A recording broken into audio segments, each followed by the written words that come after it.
ஹalleluya happy Christmas.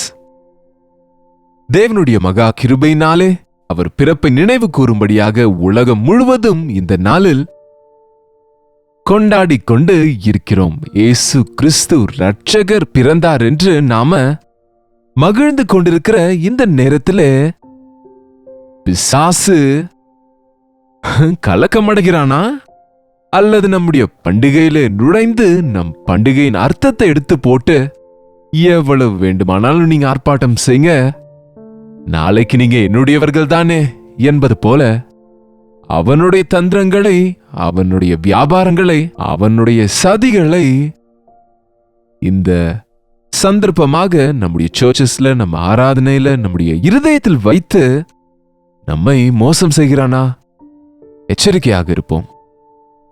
S, வெளியரங்கமான ஆராதனை அநேகருக்கு சாட்சியாக நாம ஆசரிப்பது நல்லதுதான். ஆனால் ஆழ்மனதுக்குள்ளே ஆவியோடும் சத்தியத்தோடும் அவரை ஆராதிக்கிற நிலைமை இல்லாவிட்டால் நம்முடைய பண்டிகை எல்லாம் ஆண்டவர் பாராட்ட மாட்டார்.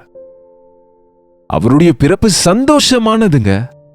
அது தேவ தூதர்களாலே பரலோகத்திலிருந்து அனுப்பப்பட்டு சொல்லப்பட்டது. ஆகவே கொண்டாடுவோம். ஹாப்பி கிறிஸ்மஸ், மெரி கிறிஸ்மஸ். மேரி கிறிஸ்மஸ் அல்ல, மெரி கிறிஸ்மஸ்.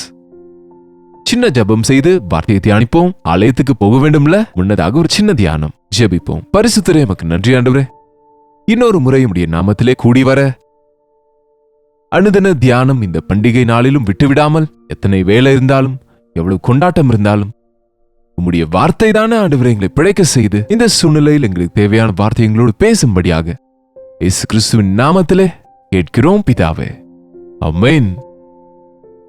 தேவனுக்கு ஸ்தோத்திரம்.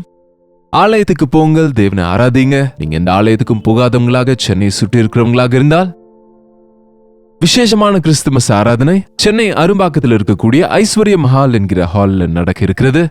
இது ஒரே ஆராதனையாக நடக்கிறது. உங்கள் அனைவரையும் அன்போடு வரவேற்கிறேன். நம்ம எல்லாரும் சேர்ந்து தேவனை கனப்படுத்துவோம்.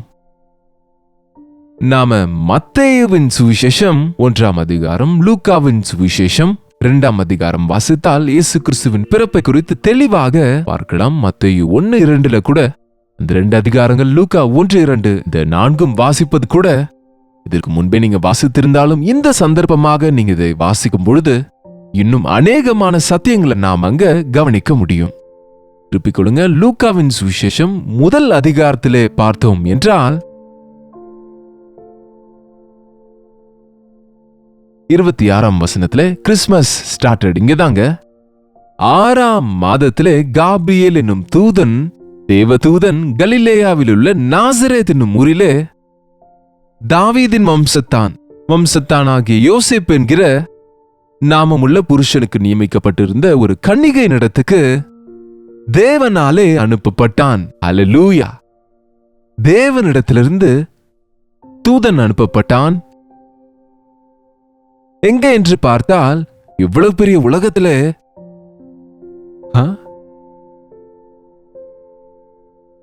சின்ன ஊர் இந்த நாசரேத். ஒரு 200 வீடுகள் இருந்திருக்கும், அவ்வளவுதான், இல்லைன்னா இன்னும் குறைவாக. கலிலேயா பகுதி என்பது ஒரு ரூரல் ஏரியா. அது ஒரு சின்ன கிராமத்தை போன்றது. கலிலேயா கடல் இருப்பதனால அங்க அநேக மீனவர்கள் இருப்பாங்க. அந்த கலிலேயா பகுதியில் இருக்கிற நாசரேத் என்னும் ஊருக்குள்ளே மரியாள் சிறிய வீட்டுக்குள்ள இருக்கிறாங்க. நம்ம இஸ்ரேல் போனா இப்பொழுது நீங்க அதை பார்க்கலாம், நாசரேத்துக்கு போனா பார்க்கலாம். அந்த சின்ன வீட்டில் தான் ஜெபத்தில் இருக்கும்போது தேவ தூதன் தோன்றி, கிருபை பெற்றவளே வாழ்க, கர்த்தர் உன்னுடனே இருக்கிறார், நீ தேவ கிருபையை பெற்று இருக்கிறாய், உனக்கு வாழ்த்துக்கள், கர்த்தர் உன்னோட இருக்கிறார். இந்த வாழ்த்துதல் எப்படிப்பட்டதோ என்று அவள் சிந்தித்துக் கொண்டிருந்தால், எவ்வளவு அருமையாக, எவ்வளவு தெளிவாக மரியாள், பயப்படாதே, நீ தேவனிடத்தில் கிருபை பெற்றாய், இதோ நீ கர்ப்பவதியாகி ஒரு குமாரனை பெறுவாய், அவருக்கு இயேசு என்று பெயரிடுவாயாக. நீ அவரின் தேவ கிருபையை பெற்றிருக்கிறாய். நீ அவர் தயவுக்கு பாத்திரவாளா இருக்கிறாய். அவர் உன்னை தெரிந்து கொண்டார், அவர் உன்னை நேசித்தார். இதோ நீ கர்ப்பவதி ஆவாய், நீ குமாரனை பெறுவாய். அவங்க கலங்கிட்டாங்க. நான் புருஷனை அறியாதவள், நான் புருஷனை தொடாதவள், நான் கன்னிகை. அங்கேயே எழுதியிருக்கு அவங்க கன்னிகை. அவங்கள ஒரு ஸ்திரீன்னு சொல்லப்படல, அவங்க ஒரு கன்னிகை, புருஷனை அறியாத, புருஷனை தொடாத. அப்படிப்பட்ட கன்னிகையா இருக்கக்கூடிய பரிசுத்தமானவள், அப்படிப்பட்ட தாழ்மையுள்ளவளை, செபிக்கிறவளை, பரிசுத்தமானவளை தேவன் தெரிந்து கொண்டார். அவர் இந்த உலகத்துக்குள் வர. நீ கர்ப்பவதி ஆவா என்றால் இது எப்படி சாத்தியம் என்றதற்கு சொன்ன பதிலை பார்த்தால், இயேசு கிறிஸ்து கடவுளா, கடவுளின் மகனா என்று அநேகர் அநேக விதத்திலே கேட்பது உண்டு. ஆனால் அவர் பிதா, குமாரன், பரிசுத்த ஆவியானவர் ஒன்றாயிருக்கிறார்கள் என்பது ஆதியாகமத்திலே ஆரம்பத்திலேயே 1:26 நம்முடைய சாயலில் நம்முடைய ரூபத்தில் என்ற போதே பிதா, குமாரன், ஆவியானவர் இருக்கிறார்கள் என்று காபிரியேல் தூதன் தேவனிடத்திலிருந்து வந்த பொழுதே இந்த காரியம் தெளிவாக விளக்கப்பட்டதென்று நாம் இங்கு பார்க்க முடிகிறது. காரணம், அந்த தூதன் சொன்ன வார்த்தை என்னவென்றால், அவர் பெரியவராயிருப்பார், உன்னதமானவருடைய குமாரன் எனப்படுவார், கர்த்தராகிய தேவன் அவருடைய பிதாவாகிய தாவீதின் சிங்காசனத்தை அவருக்கு கொடுப்பார். 33 அவர் யாக்கோபின் குடும்பத்தாரை என்றென்றைக்கும் அரசாளுவார், அவருடைய ராஜ்யத்துக்கு முடிவு இராது என்றார். அங்கே தேவனின் உன்னதமானவருடைய குமாரன், தேவனுடைய ஆவியாலே பரிசுத்த ஆவியானவர் உன்னதமானவருடைய தேவனின் குமாரன் எனப்படுவார். குமாரன் தேவன் அவருக்கு கர்த்தராகிய தேவன் அவர் பிதாவாக இருப்பார் என்பதை நம்ம பார்க்கும்பொழுது உலக ரீதியாய் அதேதோ சரீர காரியத்தை சொல்வது போல யோசிக்கிறோமே தவிர, பிதாவின் சித்தத்திலே பரிசுத்த ஆவியின் உதவியோடு, துணையோடு குமாரனாக திருத்துவம் நமக்கு இங்கே காணப்படுது. உங்களுக்கு அதிகமா தியாலஜி சொல்லி போர் அடிக்க மாட்டேன், நம்புங்க. நம்புறவங்களுக்கு இதெல்லாம் விவரிக்க தேவையில்லை, நம்பாதவனுக்கு விவரித்தாலும் புரியாது. ஒன்றுதான், இயேசு கிறிஸ்து சாதாரண குழந்தை அல்ல. அவர் தேவனின் குமாரன், தேவஸ்வரூபி. அவர் பரிபூர்ணமான மனிதனாக இந்த உலகத்திலே வாழ்ந்தது உண்மைதான். ஆனால் பரலோகத்தின் மகிமையை விட்டு வந்தார். பாவிகளாகிய நமக்காக பரிகாரம் செய்ய நம்மை போல இரத்தத்திலும் மாம்சத்திலும் பங்கு பெற்றவரா இருக்கிறார். இந்த விஷயத்தை இவங்களுக்கு சொன்னபோது, மரியாள் உம்முடைய வார்த்தையின்படி எனக்கு ஆக கடவது. அப்படியே யோசேப்பு, நான் நம்மளை தொடவே இல்லை, இது எப்படி சாத்தியம் என்ற பொழுது, இது தேவனாலே உண்டானது என்று சொன்னபோது விசுவாசத்தோடு அவளை சேர்த்து கொண்டான். ஆனால் அதே நேரத்தில் முதலாய் குடிமதிப்பு, சர்வ உலக ஜனத்தொகை எடுக்கும் பொழுது யாருடைய ஊருக்கு அவங்க போக வேண்டியதா இருந்த பொழுது, நிறை கர்ப்பிணியா இருந்த மரியாளை கூட்டிக் கொண்டு யோசேப்பு கிட்டத்தட்ட 150 கிலோமீட்டர் இன்றைக்கு, அப்ப அன்றைக்கு மேபி ஷார்ட்கட்ல 90 கிலோமீட்டர்ஸ் சென்று அந்த பெத்லகேம் ஊருக்கு சென்றாங்க. ஏன் இவ்வளவு பெரிய உலகத்திலே நாசரேத்திலே இருக்கலாம் இல்லையா? அல்லது பக்கத்திலே எருசலேம் பட்டணத்திலேயே இருக்கலாம் இல்லையா? ஆண்டவர் வராம இந்த உலகத்துக்கு மாம்சத்திலே வரும்பொழுது அந்த பெத்லகேம் எதற்கு தெரிந்து கொண்டாரு? பெத்லகேம் என்றால் அப்பங்களின் வீடு. நானே ஜீவ அப்பம் என்ற தேவனுடைய வார்த்தை நிறைவேறின இடம் அது. ராகேல் அவளுடைய பிள்ளைகளுக்காக அழுது அழுது யோசேப்பை பெற்றாள். இந்த பெத்லகேம் ஊருக்கு நெருக்கமாக வரும்பொழுது அவங்க இன்னொரு முறை பிரசவ வேதனைப்பட்டு அந்த பிள்ளையை பெறுகிற நேரத்தில் கர்ப்ப வேதனையினாலே பெத்லகேமுக்கு நெருக்கத்திலே வரும்பொழுது அவங்க இறந்து விட்டாள். பிள்ளையை பெற்று இறந்து விட்டாங்க. உனக்கு பிள்ளை பிறந்திருக்கிறான், ஆண் பிள்ளை பிறந்திருக்கிறான் என்றால் அவங்க ஒரு முறை பாருங்க, இங்க அவர் பிறப்பிலே எப்படி தேவன் வேத வாக்கியங்களின்படியாக இந்த உலகத்துக்கு வந்தாரோ, எதிர்பாராமல் நினைத்து வருவது அல்ல. நீங்க கவனித்தால் ஆதியாகமத்திலே 35வது அதிகாரத்திலே 16ஆம் வசனத்திலே, எப்ராத்தாவுக்கு வர இன்னும் கொஞ்சம் தூரம் இருக்கும் பொழுது ராகேல் பிள்ளை பெற்றால். பிரசவத்தில் அவளுக்கு கடும் வேதனை உண்டாயிற்று. பிரசவிக்கும் போது அவளுக்கு கடும் வேதனை இருக்கையில் மருத்துவச்சி அவளை பார்த்து, பயப்படாதே, இந்த முறையும் புத்திரனை பெறுவா என்றாள். மரண காலத்தில் அவள் ஆத்மா பிரியும் பொழுது அவள் அவனுக்கு பெனானி என்று பெயரிட்டாள். அவன் தகப்பனோ அவனுக்கு பென்யாமீன் என்று பெயரிட்டான். ராகேல் மரித்து பெத்லகேம் என்னும் எப்ராத்தா ஊருக்கு போகிற வழியிலே அடக்கம் பண்ணப்பட்டாள். அந்த பெத்லகேம் தேவன் வாக்குத்தத்தம் பண்ணின, தேவன் உதவி செய்த, தேவன் கண்ணீரின் ஜெபங்களுக்கு பதில் கொடுத்த இடம்.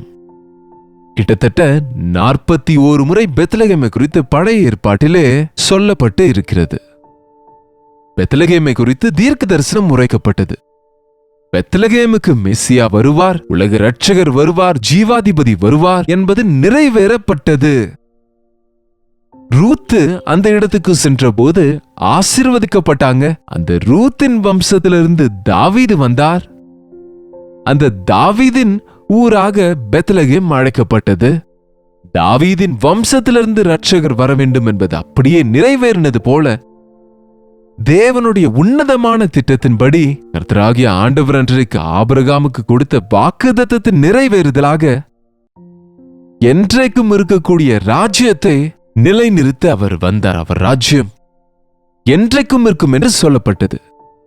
இயேசு கிறிஸ்து இந்த உலகத்துக்குள் பிறப்பதற்கு முன்பே 700 வருஷங்களுக்கு முன்பே ஏசாயா தீர்க்கதரிசி உரைத்தார், நமக்கு ஒரு பாலகன் பிறந்தார், நமக்கு ஒரு குமாரன் கொடுக்கப்பட்டார். நமக்கு ஒரு பாலகன் எங்களுக்கு பிறந்தார் என்பாங்க தவிர நமக்கு என்பாங்களா? இயேசு கிறிஸ்து எல்லாருக்கும் ஆண்டவர். நமக்கு ஒரு பாலகன் பிறந்தார், நமக்கு ஒரு குமாரன் கொடுக்கப்பட்டார். அவர் குமாரனாக திருத்துவத்தில் இருக்கிற தெய்வமாக இந்த உலகத்தில் நமக்கு கொடுக்கப்பட்டார். நம்முடைய ஜெபங்களை கேட்பதற்கு, நம்மை மன்னிப்பதற்கு, நம்முடைய பாவங்களிலிருந்து நம்மை விடுவிப்பதற்கு. கர்த்தத்துவம் அவருடைய தோளின் மேல் இருக்கும். அதிசயமானவர், ஆலோசனை கர்த்தா, வல்லமையுள்ள தேவன், நித்திய பிதா, சமாதானத்தின் பிரபு, கர்த்தர் என்று அவர் அழைக்கப்படுவார். அல்லேலூயா. என் ஆண்டவர் ஆச்சரியமானவர். அவருடைய பிறப்பு ஆச்சரியம், அவர் மரணம் ஆச்சரியம், அவர் செய்த காரியங்கள் ஆச்சரியம். அவர் பேசியது போல் யாரும் பேசினதில்லை. அவர் ஒவ்வொன்றும் அதிசயமான விதத்துல மனிதருக்கு அப்பாற்பட்ட அற்புத ஆச்சரிய காரியங்களை செய்கிற தேவன். இன்றைக்கு கூட அவரை நம்பினவர்களுக்கு அற்புதங்கள் அவங்க வாழ்க்கையில அனுபவித்துக் கொண்டிருக்கிறாங்க. அவர் அதிசயமானவர், ஆலோசனை கர்த்தா. நாம யார் இடத்திலேயே போய் என்னென்னமோ யோசனை கேட்கிறோம். நம்மை புரிந்து கொள்கிற நண்பனை போன்றவர் அவர். உங்க ஜெபங்களை கேட்கிறவர். எங்கேயோ பிறந்த எங்கேயோ இருக்கிற பாலகன் அல்ல. அவர் உயிரோடு இருக்கிறவராய் சர்வ வல்லமையுள்ள தேவனாக அவர் இன்று நம்முடைய விண்ணப்பங்களை கேட்கிறார். நம் ஜெபங்களுக்கு பதில் கொடுக்கிறவர், நம்ம போக வேண்டிய வழியை காண்பிக்கிறவர். அவர் வல்லமையுள்ள தேவன். எனக்கு இது சாத்தியம் அல்ல என்பது எதுவும் இல்லை அவருக்கு. மனுஷருக்கு இது அசாத்தியம், ஆனால் தேவனுக்கு இது எல்லாம் சாத்தியமே. இயேசுவின் நாமத்தில் இன்றைக்கு செபித்தால் அற்புத ஆச்சரிய காரியங்கள் நடக்குங்க. நம்புங்க. இந்த கிறிஸ்துமஸ் என்னும் சந்தர்ப்பத்திலே தேவன் இன்னும் உங்களுக்கு ஒரு அதிசயத்தை செய்யாமல் இருந்தால் நீங்க கேட்காம இருந்திருப்பீங்க, நம்பாமல் இருந்திருப்பீங்க. அவர் அதிசயங்களை செய்கிறவர், வல்லமையுள்ள காரியங்கள். ஒருவேளை உங்க வாழ்க்கையில எத்தனையோ தடைகளும் இடையூறுகளும் இருக்கலாம். இன்றைக்கு அவைகளிலிருந்து உங்களை விடுவித்தால் அதுதான் உண்மையான பண்டிகை. யாருடைய பாவங்கள் மன்னிக்கப்பட்டதோ அவன் பாக்கியவான். அதுதாங்க உண்மையான சந்தோஷம். நம்முடைய பாவங்களை மன்னிக்க இந்த உலகத்துக்கு வந்தவர் அவர். அவர் நித்தியமான பிதா. முதிர் வயது வரும் வரைக்கும் தூக்கி சுமப்பவர். உன்னை விட்டு விலகேன், கைவிடேன் என்றவர் அவர். இயேசு கிறிஸ்து குமாரனாய் வந்தார். ஆனால் அவர் உயிரோடு கூட திரும்ப எழுந்து உயிர்த்தெழுந்தவராய் பிதாவின் வலது பார்சத்தில் உட்கார்ந்து இன்றைக்கு நமக்காக விண்ணப்பம் செய்கிறாருங்க. தாயை போல, தகப்பனை போல நம்மை நேசிக்க, பாதுகாக்க விருப்பம் உள்ளவரா இருக்கிறார். தாய் உன்னை மறந்தாலும் நான் உன்னை மறவேன் என்றவர். என்ன நினைக்கிறீங்க? ஏசாண்டவர் என்றால் அவர் சமாதானத்துக்கு கர்த்தர். சமாதானத்துக்காக பூமியில நீங்க அந்த மூலையில இருந்து இந்த மூலை வரைக்கும் எங்க தேடினாலும் கிடைக்காமல் இருக்கலாம். இயேசு கிறிஸ்துவின் பாதத்துல அந்த சமாதானம் நமக்கு கிடைக்கிறது. பாவங்கள் மன்னிக்கப்படும் போது அந்த கலக்கத்திலிருந்து நம்ம விடுவிக்கப்படுவோம். வருங்காலத்தினுடைய எல்லா பயத்திலிருந்து நம்ம தப்புவிக்கப்படுவோம். பொருளாதார நெருக்கடிகள் குறைவுகள் வருமோ என்கிற பயத்திலிருந்து நம்ம தப்புவிக்கப்படுவோம். ஆகவே நமக்கு இனி போராட்டம் என்ன இருக்கு? யார் மனதுமை முழுமையாய் சார்ந்து கொள்ளுமோ அவனை பூரண சமாதானத்துடன் காத்துக் கொள்ளுவீர் என்று எழுதியிருக்கிறது. ஆகவே இயேசு கிறிஸ்து அன்றைக்கு எங்கேயோ பெத்லகேம்ல அல்லங்க, இப்போது நேற்றும் இன்றும் என்றும் மாறாதவராக இருக்கிற தேவன், ஆவின் சொரூபியாய் எங்கே 2 பேர் 3 பேர் அவர் நாமத்தில் கூடுவார்களோ அங்கே இருக்கிறவர்.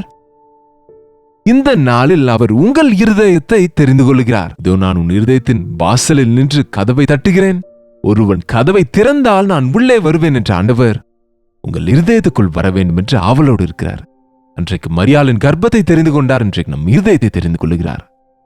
அன்றைக்கு ஒரு கர்ப்பம் போதுமானதா இருந்தது இந்த உலகத்துக்குள் வருவதற்கு. இன்றைக்கு ஆவியானவராகிய கர்த்தர் ஒரே நேரத்துல எல்லாரோடும் எல்லார் இதயத்திலும் இருக்கக்கூடியவர். வானமினுடைய சிங்காசனம் பூமியினுடைய பாதப்படி என்ற ஆண்டவருக்கு பாதப்படியா இருக்கிற பூமியில் இருக்கிற மனுஷங்க உள்ளத்துல இருப்பது அசாத்தியமானதல்ல. ஜீவனுள்ள தேவனவர், உயிர்த்தெழுந்த தேவனவர் பாலனாகிய தேவன் அல்ல. பாலனாக வந்தது உண்மை. வளர்ந்து பெரியவராகி சிலுவையிலே நம்முடைய பாவங்களுக்காக தன் ஜீவனை கொடுத்து 3ஆம் நாளில் மரணத்தை ஜெயித்து உயிரோடு எழுந்து வானத்துக்கு எடுத்துக்கொள்ளப்பட்டவர் அவர். இதோ சீக்கிரமாய் வருகிறேன் என்றவர் திரும்ப வரப்போகின்றார். இந்த பிறப்பின் நேரத்திலாவது அவர் வரப்போகிறார் என்று அவர் 2ஆம் வருகை குறித்து சொல்லுவது, ஞாபகப்படுத்துவது நமக்கு எவ்வளவு அவசியமாகவே. அன்றைய மேய்ப்பரை போல நம்ம சென்று இயேசு ரட்சகர் வரப்போகின்றார், மேகங்களின் மேலே வரப்போகிறார், பூமியில் இருக்கிற யாவரும் அவரை காண்பார்கள். அவரை நம்பாதவர்கள், அவரை அறியாதவர்கள், அவரை புறக்கணித்தவர்கள் புலம்பி அழ வேண்டியதாயிருக்கும். அவர் கொடுத்த பாவ மன்னிப்பை பெற்றுக்கொள்ளாதவங்க, அவரை ஏற்றுக்கொள்ளாதவங்க, பிசாசுக்கும் அவரை பின்பற்றுகிறவர்களுக்கும் உண்டாக்கிய பயங்கரமான அக்கினி கடலில் தள்ளப்படுவாங்க. ஆகவே நானே வழியும் சத்தியமும் ஜீவனுமா இருக்கிறேன், என்னை என்று யாரும் பிதாவினிடத்துக்கு போக முடியாது என்று சொன்ன ஆண்டவர் நமக்காக செய்ய வேண்டியதெல்லாம் செய்து முடித்து விட்டாரு. இன்னும் இந்த அன்பை எல்லாருக்கும் தெரியப்படுத்த வேண்டும் என்று இந்த ரட்சிப்பின் காரியத்தை, இந்த ரட்சிப்பை குறித்து, ஆண்டவராக இயேசு கிறிஸ்துவை குறித்து உலகம் முழுவதும் ஒரு முறையாவது முழுவதும் சொல்லப்பட்டால் ஒழிய அவருடைய வருகை தாமதிக்கும் என்று சொல்லப்பட்டபடி அவருடைய வருகை தாமதமாகிறது. ஆண்டவர் அதி சீக்கிரத்தில் வரப்போகிறாரு. கிறிஸ்து இன்று பிறந்தார். எங்கே? என் இருதயத்தில். கிறிஸ்து எங்கே இருக்கிறார்? இப்போது என்னோடு இருக்கிறார். என்னை விட்டு விலகேன், கைவிடேன் என்றார் என்பது உண்மையான மகிழ்ச்சியை, உண்மையான சந்தோஷத்தை உண்டாக்குகிறது. 365 நாளும் கூட நமக்கு கிறிஸ்துமஸ் பண்டிகை விட மிஞ்சிய ஆவிக்குரிய பண்டிகை அனுபவத்தை, ஆனந்தத்தை கொடுக்க உதவியா இருக்கும். அப்படிப்பட்ட ஹாப்பி கிறிஸ்மஸ், அர்த்தமுள்ள ஆசீர்வாதமான கிறிஸ்மஸ் நம் எல்லோருக்கும் உண்டாவதாக. ஜெபிப்போம். பரிசுத்தரை அன்புள்ள தகப்பனே, இந்த கிறிஸ்துமஸ் நாளில் எங்கள் இருதயத்தில் நீர் இருக்கிறீர் என்று, எங்கள் இருதயத்திலே உம்மை சேர்த்து கொண்டோம் என்ற தைரியத்தை எங்களுக்கு கொடுங்க. இன்னும் உம்மை அறியாதவர்கள், உம்முடைய நாமத்தை அறியாதவங்க, உம்முடைய இரத்தத்தில் கழுவப்படாதவர்கள், அன்பின் நற்செய்தியை அறியாதவர்கள், இயேசு கிறிஸ்து எதற்கு பிறந்தார் என்பது கூட அறியாத நிலையில அது ஒரு கதையாய், கட்டு கதையாய், வெறும் வார்த்தையாகவும் நினைக்கிறவர்களுடைய மனக்கண்களை திறந்து நீரே ரட்சகர் என்று வெளிப்படுத்துங்க ஆண்டவரே. உம்முடைய நாமத்தை அறிந்த நாங்கள் எங்களுடைய வாழ்க்கையில உம்முடைய சாட்சிகளாய் வாழ, உம்மை போல வாழ எங்களுக்கு உதவி செய்யுங்கப்பா. எங்களுடைய ஆலயத்துக்கு போகும்போது அங்கே உம்மை ஆவியோடும் சத்தியத்தோடும் ஆராதிக்க, நானும் என் வீட்டாருமோ கர்த்தரையே சேவிப்போம் என்ற வார்த்தையின்படியாக இந்நாளில் இருந்து உம்முடைய சாட்சிகளாய் வாழ்ந்து கொண்டு, உமக்கு சித்தமானால் உம்முடைய ஆசீர்வாதங்களோடு நன்மைகளோடு இன்னொரு புதிய வருஷத்துக்குள் பிரவேசிக்க எங்கள் ஒவ்வொருவருக்கும் உதவி செய்யும்படியாக இயேசு கிறிஸ்துவின் நாமத்திலே ஜெபிக்கிறோம் பிதாவே, ஆமென்.